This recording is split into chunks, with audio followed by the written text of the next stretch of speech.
that the salah is fardh. Anyway, the sunnah says that the imam should say Allahu Akbar during the movement from position to position. But most of imams I see here, after they finish the position, they say Allahu Akbar, and this is completely wrong, not according to the sunnah. Why? Because they know they don't want anybody of the followers to speed him. So this is wrong. But some ulama said it's okay if he starts to say Allahu Akbar before he finish the movement. So part of the saying is in the movement, and the other part is when he is settled and he is contented with the movement. Anyway, so this will make everybody clear.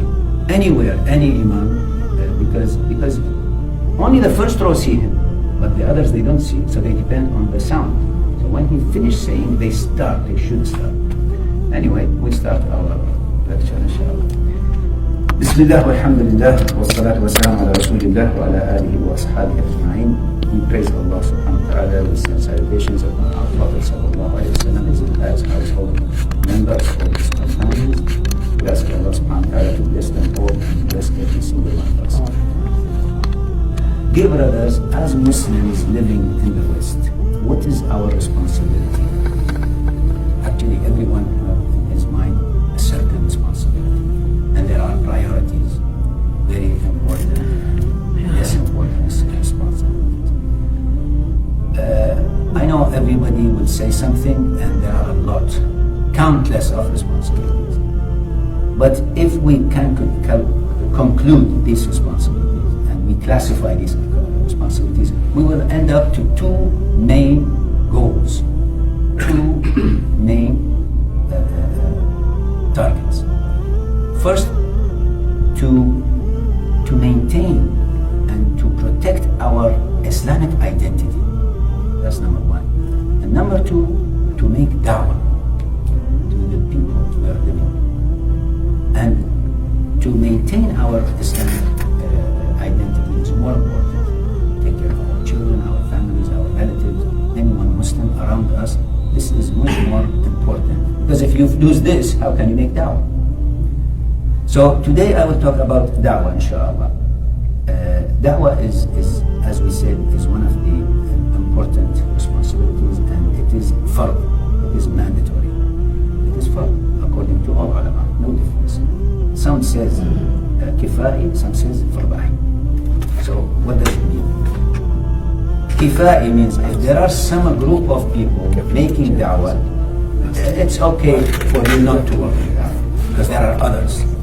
So, but if there is nobody, it will be fard ayn. It will be mandatory for every Muslim person on earth, on this society.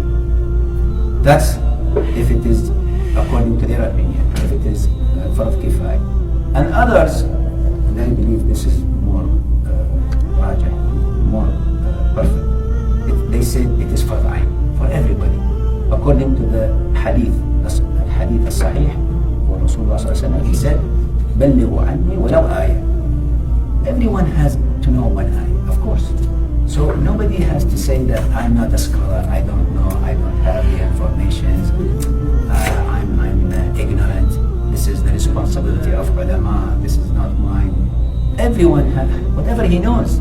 "Ballighu anni walau ayah," even one verse. Whatever he knows. I don't think there is a Muslim who doesn't know one ayah. And this is, as we said, it is fard. So here is the importance of this work. Now, da'wah has a lot of means, a lot of ways.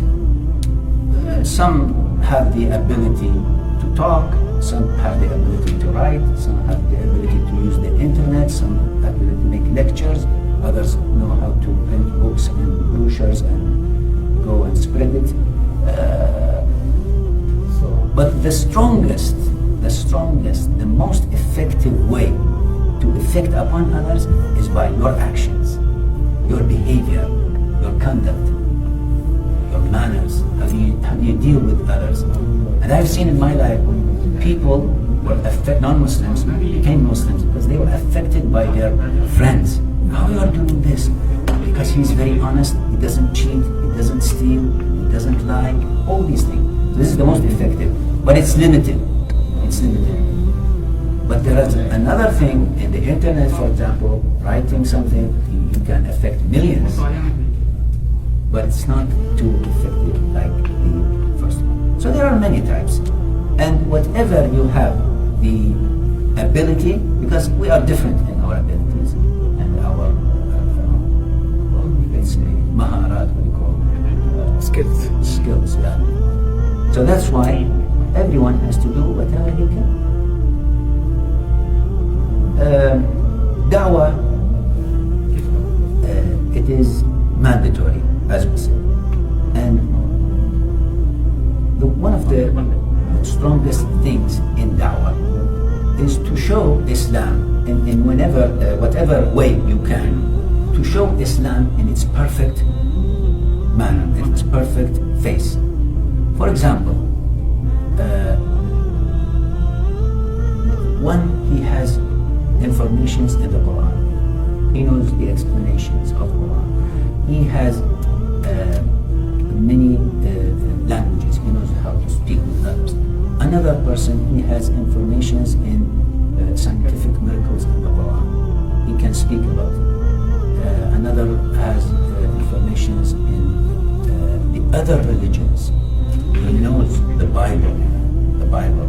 Because the Bible, if we read it, it is 90% just like Islam, but nobody knows. Even the Christians, they don't read their Bible. Like Ahmed Didat and Zakir and Zakir Na'ab and others. Wallahi, the Bible, as Ibn Taymiyyah said, this Bible in our hands, although it is corrupted, but it is still having a lot of truth in it. So everyone has whatever he can do, he can work on it. Allah subhanahu wa ta'ala sent his messengers always whenever people deviate. Because all the messengers, all the prophets are calling for the same thing. For monotheism, Unitarian, Allah is Wahid, Allah is one, and they are all coming from the same source, and they are all coming with the same creed, the same dogma. There's no difference. There are some simple differences in the Sharia. Sharia is something other than the dogma, Aqidah. This is very important because sometimes people have confusion. Sometimes the Quran says they are all the same. Sometimes there are some differences. Yes, Aqidah is the same exactly. Since Adam alayhi salam until Muhammad sallallahu alayhi wa sallam, they are all calling the same Aqidah. Allah is one, the heavens, the angels, all the Aqidah is one completely. And even the Sharia, most of it, but there are some differences. Why? Because according to for example, the way of praying, the way of fasting, the time of fasting, or something like that, there are some slight differences in the Sharia. It is this difference is according to the situation and the time of the people and their circumstances and their conditions and all these things. There are some slight differences. So all these prophets are from the same source, as we said, and whenever people deviate from the truth, Allah subhanahu wa ta'ala send another one to rectify. And the prophets, that's the job of the prophets. They don't change anything. But messengers, sometimes there are some slight differences in the Sharia, because this is a message. The messenger is higher. It's a higher rank. That's why Rasulullah said in the hadith, there are 313 messengers. But the prophets, there are 124,000. There is no place where they didn't have a prophet before Muhammad sallallahu alaihi wasallam. Prophets were sent to all the nations. So the prophets, they remind the people to the messenger, the previous messenger. So whenever they deviate, Allah sent another messenger. Allah subhanahu wa ta'ala, how make the people to believe in their messengers? He assists them with miracles. Those miracles, all their miracles are tangible. Tangible miracles means physical miracles. Yani the Prophet, he has to do things that no one can do it. And this action could not be ascribed to any human power. It is something out of, it's extraordinary. So these miracles, even you all know that Ibrahim alayhi salam, he was not burned in the fire. Isa alayhi salam, he heals the lepers and he brings the dead back to life. Musa alayhi salam, he throws his stick to become a serpent, all these things. So these are seen by some bunch of people, not all the people at the time, even though. So many do not believe. Today, I can assure you that millions of Christians, they don't believe in Jesus. They believe in him, but they don't believe in his miracles. And they don't believe he did this and that. As Muslims, we believe, we are certain. We don't have a tiny doubt. If we have a doubt, we are not Muslims because we are denying the Quran. So, these miracles are tangible. Muhammad sallallahu alaihi wasallam, Allah subhanahu wa ta'ala honored him and distinguished him in addition to the tangible miracles with another miracle, everlasting miracle, which is the Quran. The Quran, brothers, you cannot appreciate. We all appreciate, we respect Quran, but believe me, the highest appreciation is not giving the Quran 100% of its truth. The Quran is above what you imagine. A book which has no mistake, no inconsistencies, no contradictions, and they couldn't find any. And many enemies of Islam, one of them has the debates with Ahmed Didat, another I have seen is Egyptian, another. They are very animosity. They have a lot of animosity against Islam. So what did they say? They said, let me read the Quran and to destroy the Islam. I want to see the contradictions. Whenever they read, they became Muslims. One of them, he said, in the beginning, I said, what is this?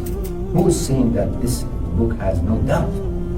And he said, I was reading, I really found that it has no mistake, no doubt. And he found some miracles, historical miracles and scientific miracles. His name is Mother, he's a Canadian. Anyway, so this Quran is above, beyond description.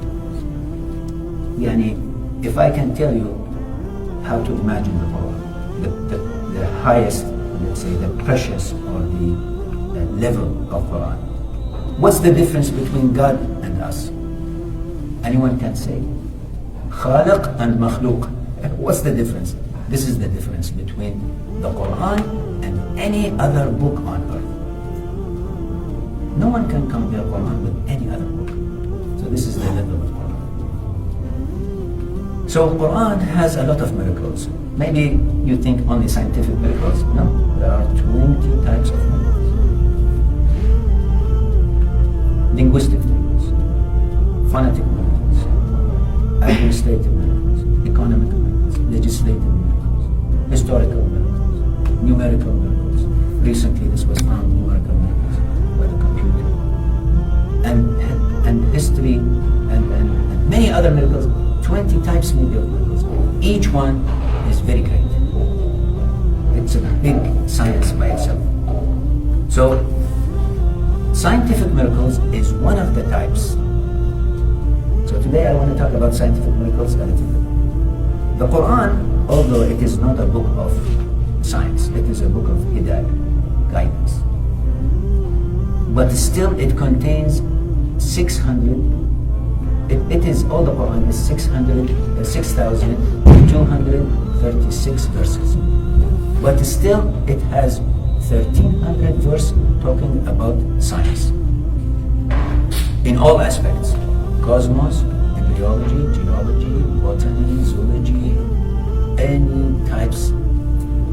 All these sciences, all these informations, not one of them has a contradiction with any scientific fact discovered today by recent technology and by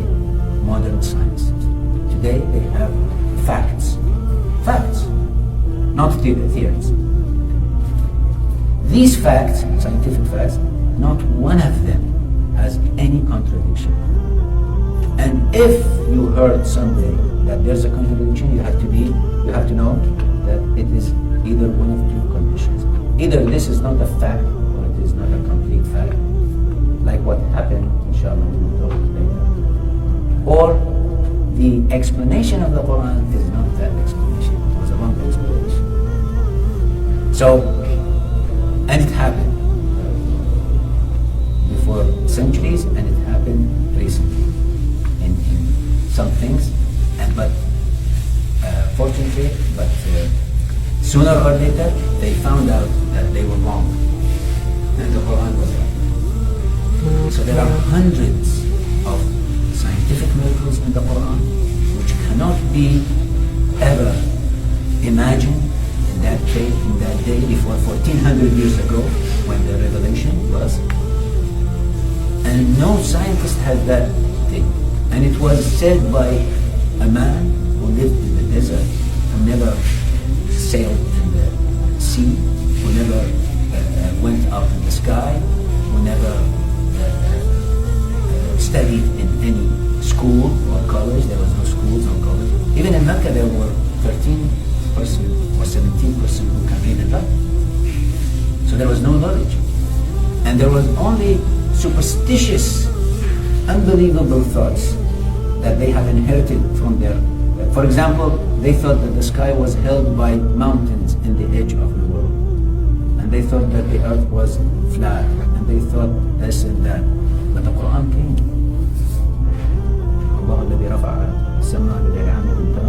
Allah says, He raised it without any pillars, without anything.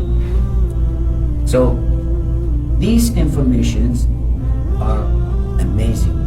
Wallahi, inshallah in the future we will talk about each one of them by a lecture.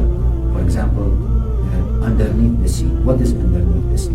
No one can go in the sea more than 40 meters with no equipment. He's talking about thousands of meters, kilometers. What's there? The darkness. There are waves. And the Quran gives the place where is the waves. And Allah talk about the skies and the black holes and many other things. Embryology, it will give you the stages of the embryo, how it is growing up, and unbelievable.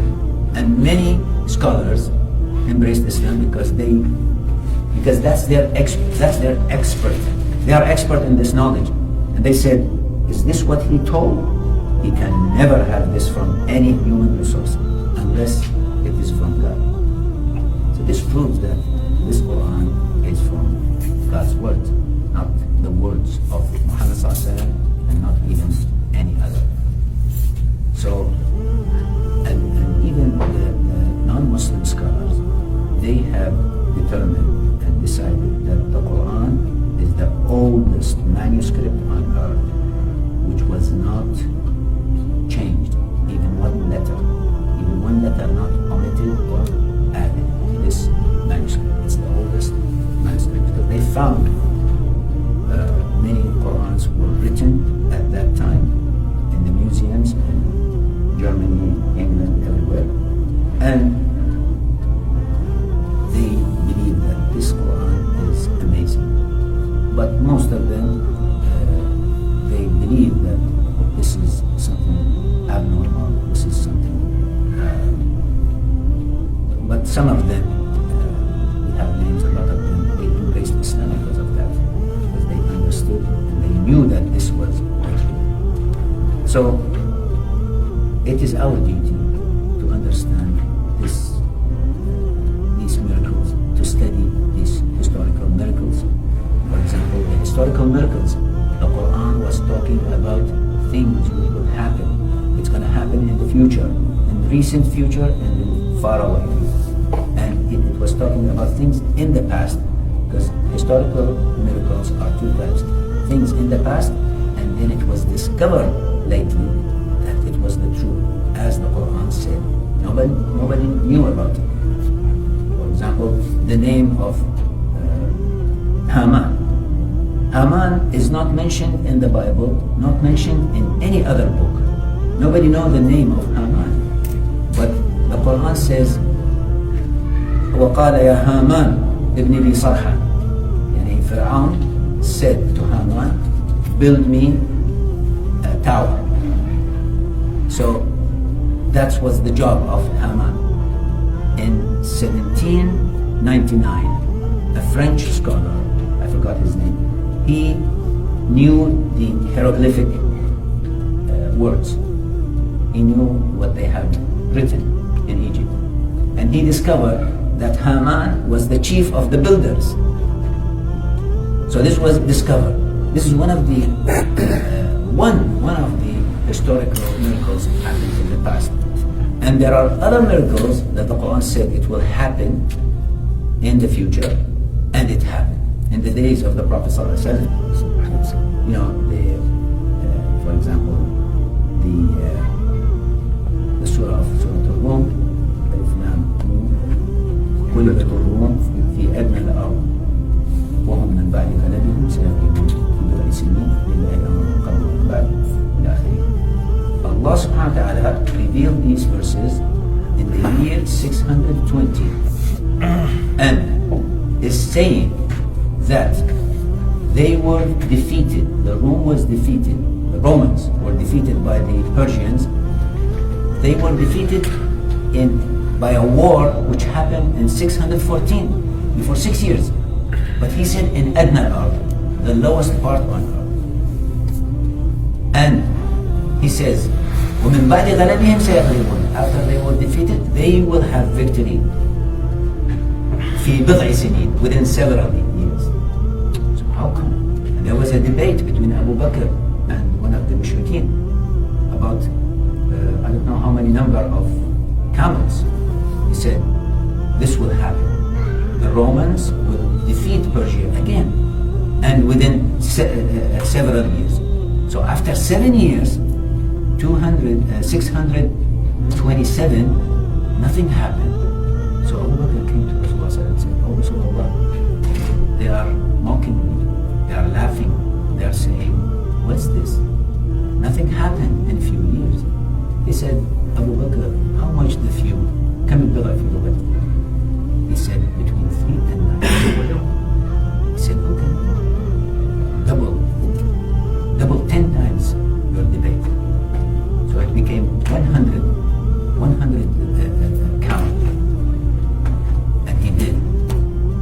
Scholar says that was before the prohibition of debating. Because debating in Islam is prohibited. You don't have to make the debate. Yeah. So he did. In the last month, in December, a big battle happened near Nineveh, Mosul, between the Romans and the Persians, and they were defeated. And they have recently discovered that the battle which happened in 614 between them and when the Romans were defeated, it was near the Dead Sea. And they have discovered that this area is the lowest part on earth. Some scholars, when Muslims said that this is the lowest part, they said, no, there are other lowest. They said in Mexico, and then when they checked it out, this was the lowest. It was the lowest level on earth, below sea level. So these are miracles. There is nothing happens wrong in the Quran, ever. Whatever we read. So that's why this is called the everlasting miracle until the day of judgment. Whatever they bring, whatever they do, they will never find something wrong in the Quran, inshallah. We ask Allah subhanahu wa ta'ala to bless you all and grant us Jannah with no trouble, with no account. Subhanahu wa ta'ala, inshallah, la ilaha illa anta, astaghfiruka wa atubu ilayk. Barakallah.